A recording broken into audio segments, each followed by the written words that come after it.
For real constants a and b, let m equal to this matrix be an orthogonal matrix, then which of the following statement is or always true। तो इस matrix के लिए ये जो statements दी गई हैं जो ए और बी में रिलेशन है, ये फर्स्ट थ्री का, तो आपको बताना है कि कौन सा ट्रू है, जो हमेशा ट्रू होगा, पर्टिकुलरली ट्रू नहीं, ऑलवेज ट्रू। साथ ही साथ आपसे ऑप्शन से डी में ये पूछा गया है कि M square equal to I two, यानी कि identity matrix of size two. तो अगर हमें ए और बी का रिलेशन पता चल जाएगा या ए और बी की वैल्यू पता चल जाएगी तो I square equal to I two वो हम पता कर सकते हैं। तो सबसे पहले ये एक ऑर्थोगोनल मैट्रिक्स है, तो ऑर्थोगोनल मैट्रिक्स की कुछ प्रॉपर्टीज होती हैं। तो फर्स्ट प्रॉपर्टी तो यही होती है कि किसी मैट्रिक्स को, जो डेफिनेशन है, ऑर्थोगोनल तब कहते हैं जब A transpose equal to identity equal to A transpose A हो जाता है। साथ ही साथ ऑर्थोगोनल मैट्रिक्स का जो डिटर्मिनांट होता है वो ऑर्थोगोनल मैट्रिक्स का डिटर्मिनांट प्लस माइनस वन होगा, या तो वन होगा या माइनस वन होगा, इसके अलावा कुछ और नहीं हो सकता है। अब डिटर्मिनांट यहाँ पर देख सकते हैं वन या माइनस वन है, यानी कि जीरो कभी नहीं पॉसिबल हो सकता है।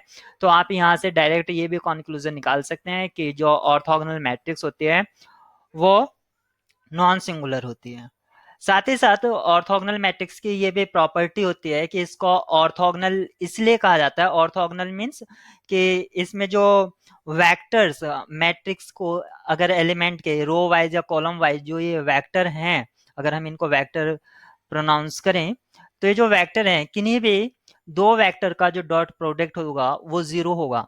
तो इसी प्रॉपर्टी को अगर हम यूज कर लेते हैं तो one upon root two A plus one upon root two B equal to zero.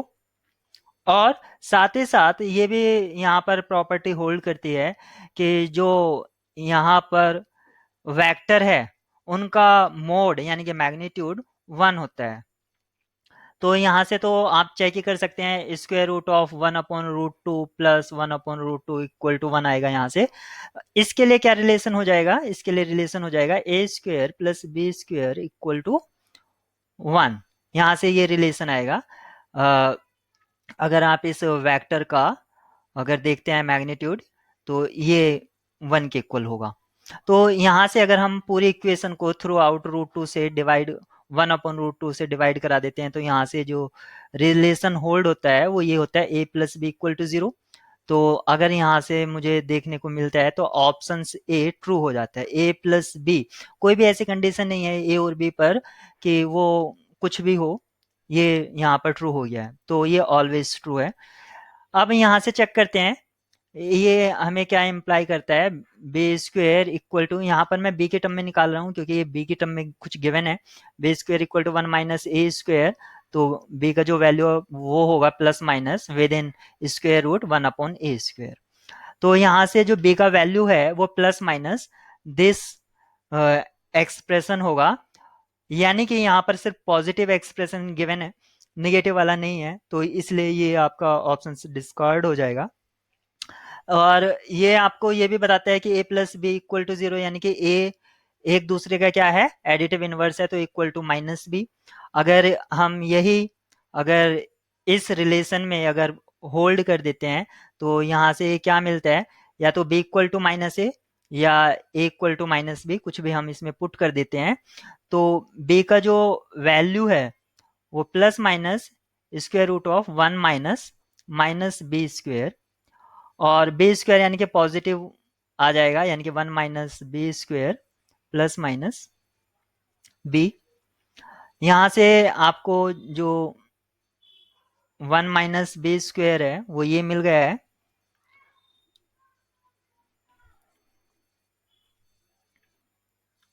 तो आपको अगर दोनों साइड अगर मैं इसका स्क्वायर करा देता हूँ तो B square equal to one minus B square ये हो जाता है। और अगर मैं बी स्क्वायर को भी इधर ले आता हूँ तो two B square equal to one, B square equal to half, और B equal to plus minus half. तो अगर मैं बी का वैल्यू हाफ लेता हूँ तो ए का वैल्यू जो आएगा वो निगेटिव हाफ आएगा, क्योंकि एक दूसरे के एडिटिव इनवर्स है। और अगर मैं निगेटिव लेता हूँ तो पॉजिटिव आएगा। तो यहाँ से ए और बी का ये आ गया है। तो आपको ये अगर चेक करना है कि दोनों का प्रोडक्ट, अगर एक को पॉजिटिव लूंगा और एक को नेगेटिव लेना ही मुझे बाउंडेड हूं मैं, तो इन दोनों का जो प्रोडक्ट है वो, सॉरी यहाँ से स्क्वायर रूट आएगा, तो यहाँ से भी स्क्वायर रूट हो जाएगा ये। तो इन दोनों का प्रोडक्ट तो निगेटिव में आ जाएगा, क्योंकि एक पॉजिटिव एक निगेटिव, तो निगेटिव प्रोडक्ट आ जाएगा। और 1/√2 और 1/√2 यहाँ से हाफ फॉर्म हो जाएगा।